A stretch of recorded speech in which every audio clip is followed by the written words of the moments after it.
할렐루야. 이 시간 함께 은혜 받으실 하나님 말씀은 역대상 22장 2절부터 5절까지의 말씀입니다. 역대상 22장 2절부터 5절까지의 말씀 다 함께 한 목소리로 합독하시겠습니다.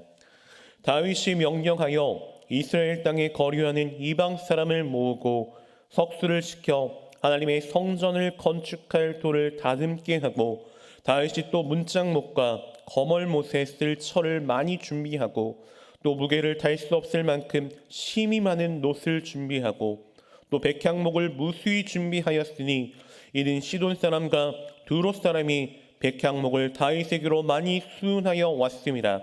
다윗이 이르되 내 아들 솔로몬은 어리고 미숙하고 야훼를 위하여 건축할 성전은 극히 웅장하여 만국의 명성과 영광이 있게 하여야 할지라. 그러므로 내가 이제 그것을 위하여 준비하리라 하고 다윗이 죽기 전에 많이 준비하였더라. 아멘. 네, 저는 오늘 본문의 말씀을 근거로 성전 건축을 위한 준비, 성전 건축을 위한 준비라는 제목으로 함께 귀한 은혜의 시간을 나누기 원합니다. 네, 여러분, 오늘 본문의 말씀은 솔로몬 시대의 건축을 위한 다윗의 준비 과정을 보여주고 있습니다.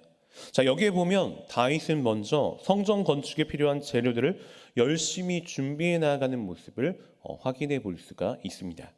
여러분, 사실 다윗은 자신이 직접 하나님의 전을 짓고자 하는 그런 열망이 가득했던 사람이었습니다. 그러나 하나님께서는 다윗에게 성전 건축을 허락해 주시지 않으셨습니다. 그럼에도 불구하고 다윗은 하나님의 전을 건축하는 데 있어 필요한 모든 것들을 철저히 준비해 놓는 그러한 모습을 보여주고 있다는 것입니다. 물론 다윗이 이렇게 열심히 준비하는 것은 하나님께서 그 일을 다윗에게 명령하셨다거나 어떤 규정에 따른 의무사항도 결코 아니었습니다. 이 일은 오직 다윗의 자발적인 의지에 따른 것이었다는 것입니다.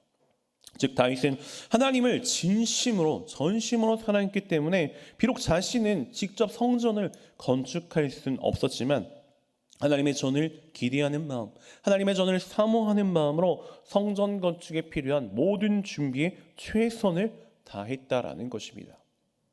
만약 다윗이 하나님을 진심으로 사랑하지 않았다면, 형식적으로 의무적으로만 하나님을 사랑하는 그러한 사람이었다면 그는 결코 하나님의 명령도 아니고 율법에 규정되어 있지도 않은 일을 이렇게 열정적으로 최선을 다해 하지는 않았을 것입니다. 따라서 솔로몬 시대의 아름답고 영광스러운 성전이 순조롭게 건축될 수 있었던 이유는 하나님을 향한 다윗의 진실된 사랑이 근간이 되었다라고 말할 수가 있다라는 것입니다. 자, 여러분, 이러한 사실이 보여주는 것처럼 하나님을 진심으로 전심으로 사랑하는 자만이 하나님의 영광을 나타내는 그런 아름다운 삶을 살아낼 수가 있는 것입니다. 하나님을 진심으로 사랑하지 않고 형식적으로 의무적으로만 섬기는 그러한 사람들은 결코 하나님의 영광을 나타낼 수가 없다라는 것입니다. 오히려 하나님의 영광을 가리게 될 때가 더 많아지게 되는 것이죠. 그런데 여러분, 앞서서도 제가 잠시 말씀드렸지만 사실 다윗이 원했던 것은 무엇입니까? 다윗이 원했던 것은 무엇이죠? 성전 건축을 위해 준비하는 일은 아니었습니다. 단순히 성전 건축을 준비하는 것을 넘어서서 자신의 손으로 직접 하나님의 전을 아름답게 만드는 것을 그는 꿈꾸고 있었다는 것입니다. 하지만 다윗은 자신이 직접 성전을 건축하는 일은 하나님의 뜻이 아니라는 것을 알게 되었습니다. 그래서 다윗은 자신의 아들 솔로몬에게 다음과 같이 말하는 걸 볼 수 있습니다. 역대상 22장 7절에서 10절까지의 말씀을 살펴보면 다윗이 솔로몬에게 이르되 내 아들아, 나는 내 하나님 야훼의 이름을 위하여 성전을 건축할 마음이 있었으나 8절 야훼의 말씀이 내게 임하여 이르시되 너는 피를 심히 많이 흘렸고 크게 전쟁하였느니라. 내가 내 앞에서 땅에 피를 많이 흘렸은즉 내 이름을 위하여 성전을 건축하지 못하리라. 보라, 한 아들이 내게서 나리니 그는 온순한 사람이라. 내가 그로 주변 모든 대적에게서 평온을 얻게 하리라. 그의 이름을 솔로몬이라 하리니 이는 내가 그의 생전에 평안과 안일함을 이스라엘에게 줄 것입니다. 그가 내 이름을 위하여 성전을 건축할지라.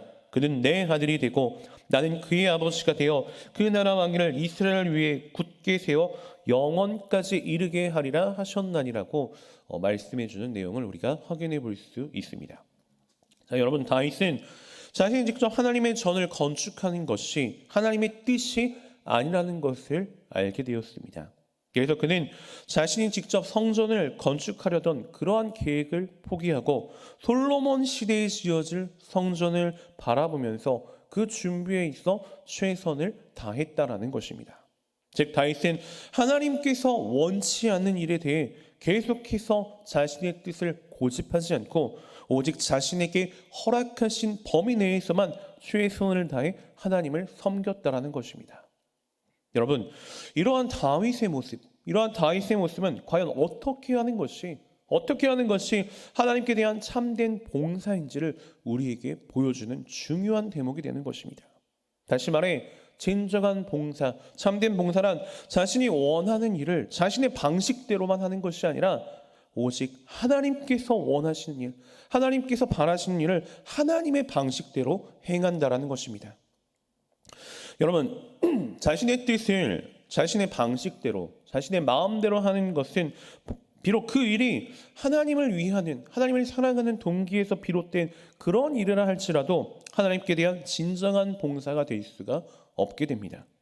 자, 그렇게 우리는 아무리 하나님을 위한 동기에서 시작된 그런 일이라고 할지라도 그것이 하나님께서 원하시는 일이 아니라는 사실을 깨닫게 된다면 즉시 그 일을 멈출 수 있어야만 한다는 것입니다. 만약 그렇지 않고 끝까지 그 일을 고집을 부린다면 그 일은 하나님께 대한 봉사가 아니라 오히려 하나님의 역사를 방해하게 만들고 하나님께 도전을 하는 그러한 안 좋은 일로 변경될 수 있다는 것을 우리는 기억할 수 있어야 하는 것입니다.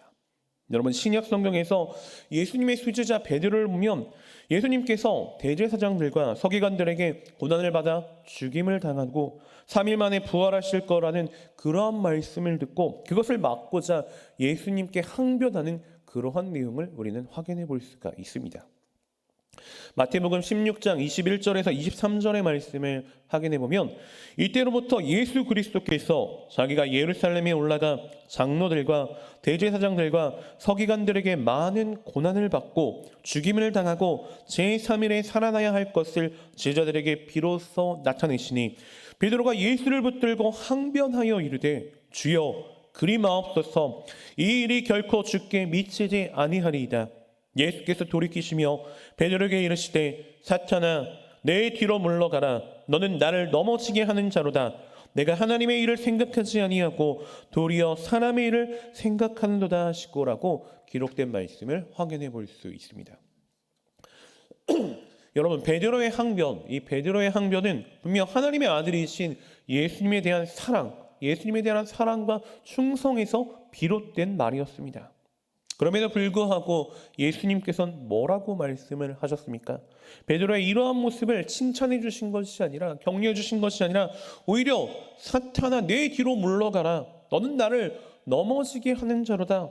네가 하나님의 일을 생각하지 아니하고 도리어 사람의 일을 생각하는도다라고 심하게 꾸짖는 그러한 모습을 우리는 확인해 볼 수 있다라는 것입니다.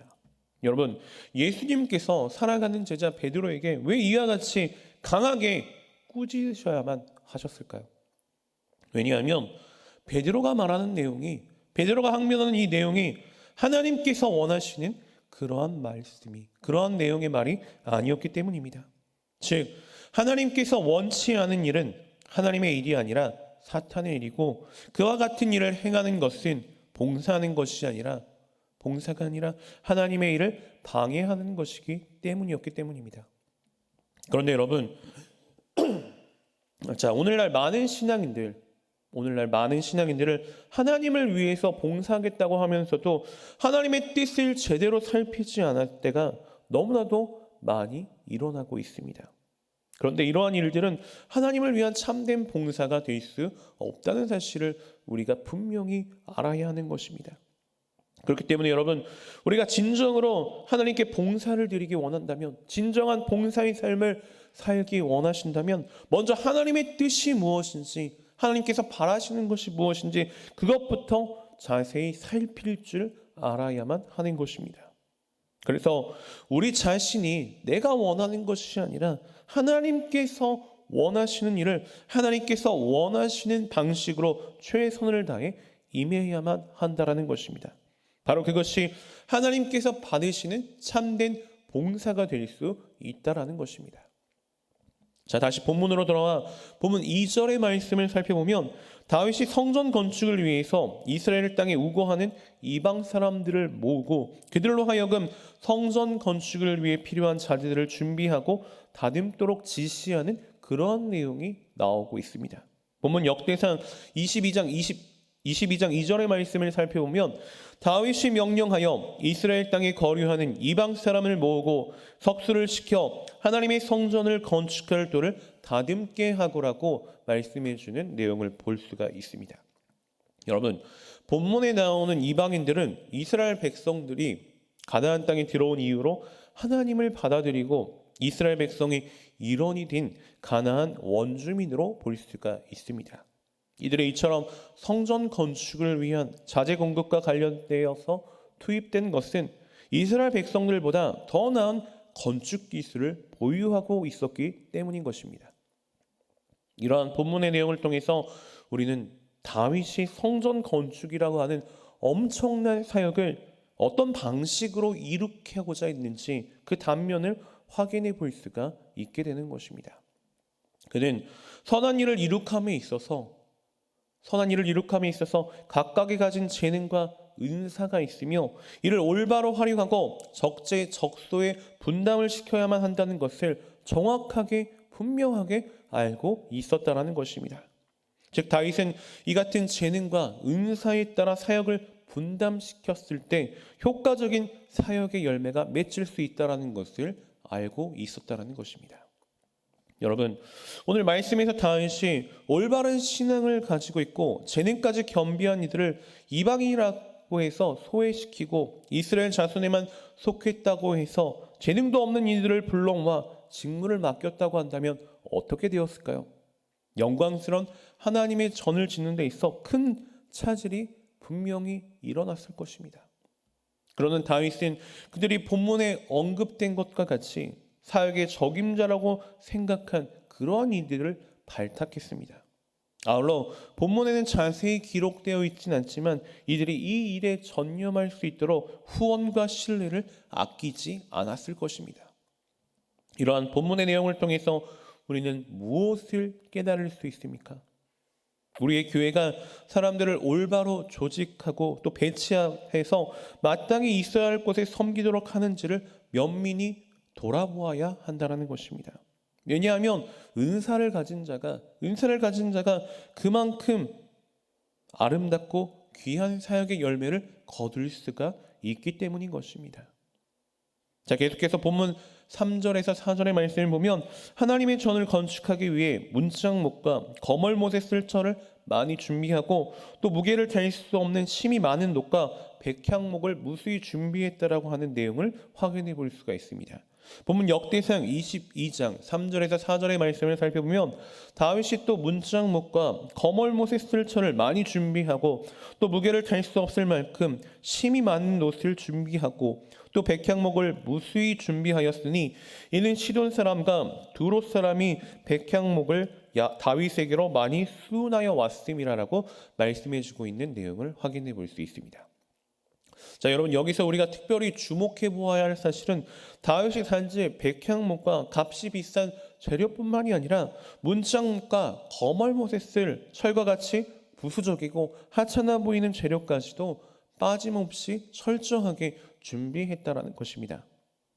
이는 다윗이 하나님의 전을 건축하기 위해 값비싼 그러한 재료들뿐만이 아니라 자잘하고 보잘것없는 그런 재료들까지도 귀하게 여기며 빠짐없게 준비하였기 때문에 하나님의 전은 아무런 문제 없이 견고하게 아름답게 세워질 수 있었다라고 하는 그러한 사실입니다. 자, 그런데 여러분, 이와 같은 원리는 이와 같은 원리는 우리 교회가 세워짐에 있어서도 마찬가지 원리로 작용되는 것을 알아야 합니다. 즉 교회가 온전히 제대로 세워지기 위해서는 특별한 재능을 가진 몇몇 사람들만 대우받는 것이 아니라 다양한 재능을 가진 다양한 계층의 사람들이 필요하다는 것을 알아야 한다는 것입니다. 따라서 교회에서는 어느 한 사람도 소홀히 대해서는 절대로 안 된다는 것입니다. 여러분, 만약 교회에서 특별한 계층의 사람들만 귀한 여김을 받고 그렇지 않은 사람은 소홀히 여김을 받는다면 교회는 균형을 잃게 될 것이고 결국 제 역할을 하지 못하고 분쟁 속에 빠지고 말게 될 것입니다.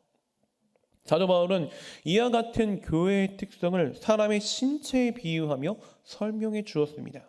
즉 우리의 신체가 다양한 모양과 능력을 지닌 지체들의 유기적인 연합체인 것처럼 교회 역시 다양한 재능을 지닌 다양한 계층의 사람들의 유기적인 연합체라는 것입니다. 따라서 중요해 보이지 않고 보잘것없어 보이는 지체라고 할지라도 제 자리에 없으면 몸 전체가 제대로 기능할 수 없는 것과 같이 교회 역시 보잘것없어 보이는 한 사람이 없으면 전체 교회가 제대로 기능할 수 없다라는 것입니다. 고린도전서 12장 21절에서 27절의 말씀을 살펴보면 눈이 손더러 내가 너를 쓸데가 없다 하거나 또한 머리가 발더러 내가 너를 쓸데가 없다 하지 못하니라. 그뿐 아니라 더 약하게 보이는 몸의 지체가 도리어 요긴하고 우리가 몸에 덜 귀히 여기는 그것들을 더욱 귀한 것들로 입혀주며 우리의 아름답지 못한 지체는 더욱 아름다운 것을 얻느니라.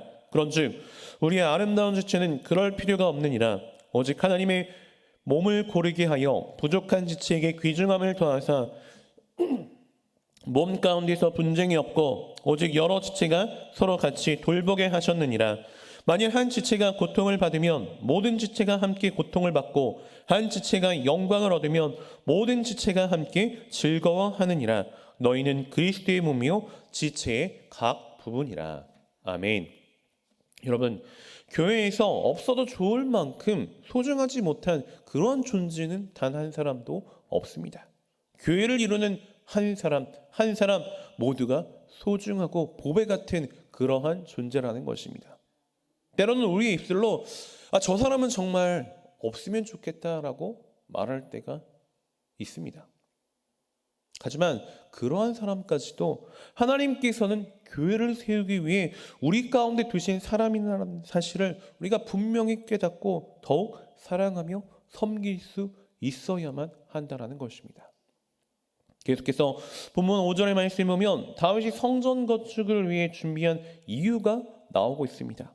여기에 보면 다윗은 자기의 왕위를 이을 솔로몬은 어리고 연약한데 하나님을 위해 건축할 저는 만국의 명성과 영광이 있어야만 하기 때문에 자기가 죽기 전에 성전 건축을 위해 많은 것을 준비해야만 한다고 알려주고 있습니다. 본문 역대상 22장 5절의 말씀을 살펴보면 다윗이 이르되 내 아들 솔로몬은 어리고 미숙하여 야훼를 위하여 건축할 성전은 극히 웅장하여 만국의 명성과 영광이 있게 하여야 할지라. 그러므로 내가 이제 그것을 위하여 준비하리라 하고 다윗이 죽기 전에 많이 준비하였더라라고 말씀해 주고 계십니다. 자, 여러분, 우리는 여기서 다윗의 특별한 사명감을 읽을 수가 있습니다.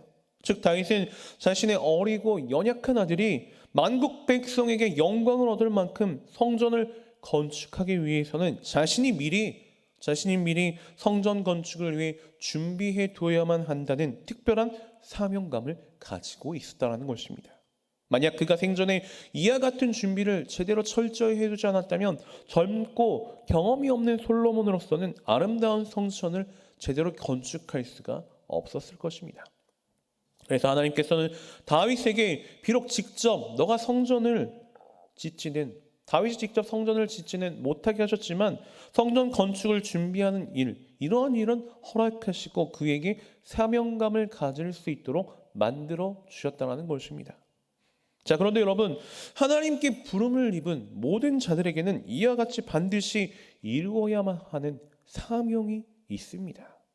노아는 어떤 사명이 있었습니까? 거대한 방주를 지어서 모든 동물의 씨를 보존해야만 하는 사명이 있었고, 또 요셉의 경우는 어떤 사명이 있었을까요?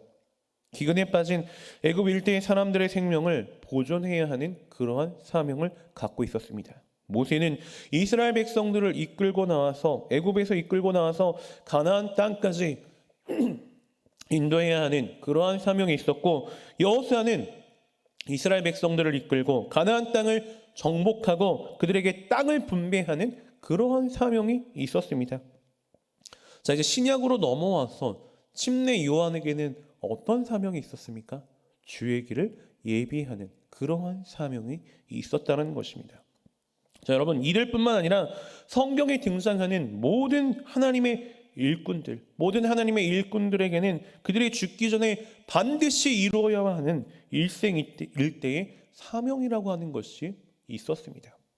그 사명을 완수해야만 그들의 생애가 완결될 수 있었고 하나님의 품에서 편안히 쉴 수가 있게 되었다는 것입니다. 사도행전 20장 24절의 말씀을 보면, 내가 달려갈 길과 주 예수께 받은 사명 곧 하나님의 은혜의 복음을 증언하는 일을 마치려 하면은 나의 생명조차 조금 더 귀한 것으로 여기지 아니하노라라고 말씀해 주고 계십니다. 사랑하는 여러분, 우리가 죽기 전에 우리도 하나님께 부름받은 그러한 성도들인데, 우리가 죽기 전에 반드시 이루어야만 하는 일생일대의 사명은 무엇입니까? 무엇일까요? 우리가 하나님 앞에 서게 되었을 때 내가 이것을 이루었으므로 나의 생애는 완결된 것이고 더 이상 그 어떠한 미련도 남지 않다고 말할 수 있는 그런 사명은 무엇입니까? 우리는 각자에게 주어진 이 사명을 반드시 찾아야만 할 것입니다.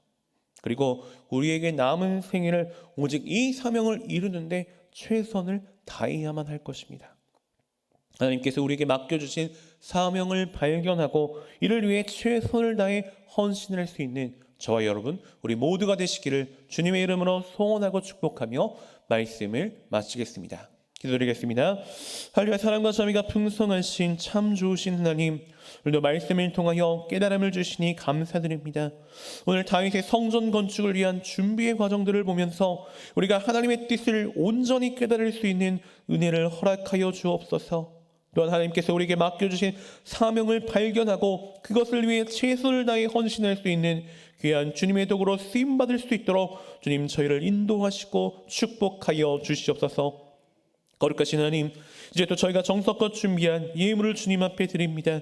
드려지는 모든 손길 가운데 하나님 주의 은혜와 사랑으로 가득히 채워주시고 이 예물이 쓰여지는 모든 것 가운데 그리스도의 영광만이 아름답게 드러나게 하여 주시옵소서. 감사드리며 모든 말씀 살아 역사하시는 나사렛 예수 그리스도를 받들어 간절히 기도 올리옵나이다. 아멘.